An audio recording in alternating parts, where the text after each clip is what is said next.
The thing that's so fascinating about Wonderstruck, you're paralleling these two extraordinarily different periods in New York City history.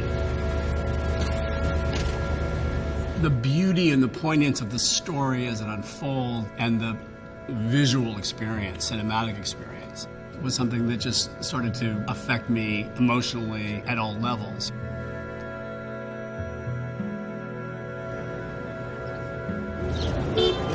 The world of the 20s was pretty segregated. It wasn't mixing of rich and poor, it just was. Our 70s world is everything sort of turned upside down, a sense of disorder.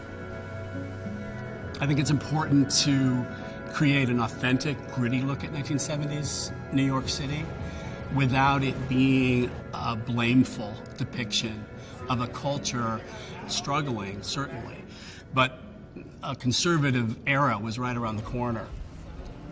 Researching the Upper West Side of the 1970s was not a complicated project for me because I grew up there. When I look back at the pictures, I was surprised how much more decrepit it was than I remembered it.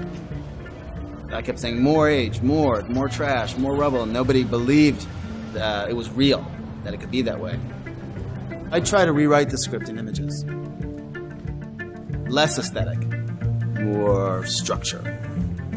And then we started to look at the specifics of what these worlds look like.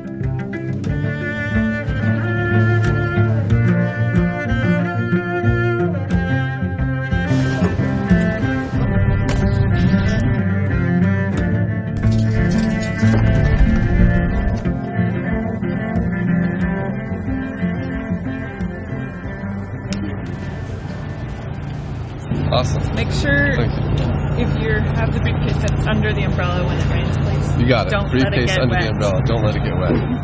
But you're not supposed to do that. You have to be right there. Oh, you're kidding. The 1920s, part of the film was the period of growth where everything was on the up and there was optimism and enthusiasm compared to 77 New York, when it was probably one of the worst times the city had experienced. And of course that shows in the people. In this film, the crowd, the background really tell the story. And extras usually are the biggest challenge to get right. 20s was easier. Most people were covered up completely from head to foot. When we get to the 1970s, which is set in a heat wave, and when you look at all of the pictures and all the images of New York in that period, people are wearing hardly anything. Potential, and it's all... But it was more this, the whole thing. Oh, no, hang on. Just put it on. Sweet it. We want to mix it. That's what really sells it, is the mixtures.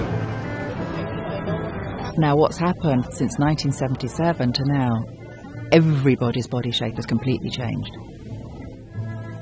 The challenge was getting people who physically looked right for the period.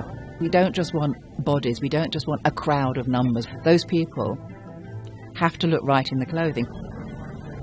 If you're going to reference a different time period, and we're playing with the language of that time period, then I want to try to be as close to that medium as possible.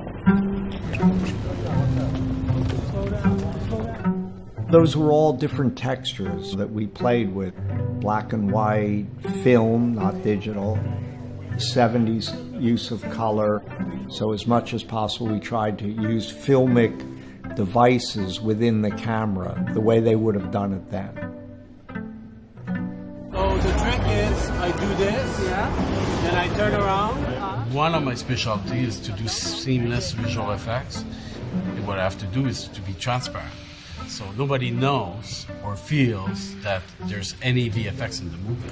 And on this movie especially, because in 1927 New York City doesn't exist anymore, nor 1977. We're going to have to remove the scaffolding, change the building that is too modern, and add the computer-generated crowd in the background to make the shot. Your sides. You spread your fingers. Everything is possible. You're playing with both synchronicity and contrast. And that created a tremendous opportunity into what we could do in a film. History changes in our interpretation of it relative to how we live when we live.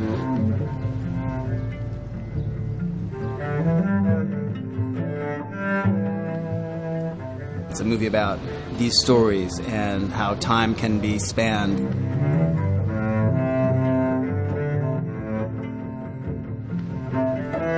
It's not just what's happening. It's more about through what filter are you going to look at what's happening.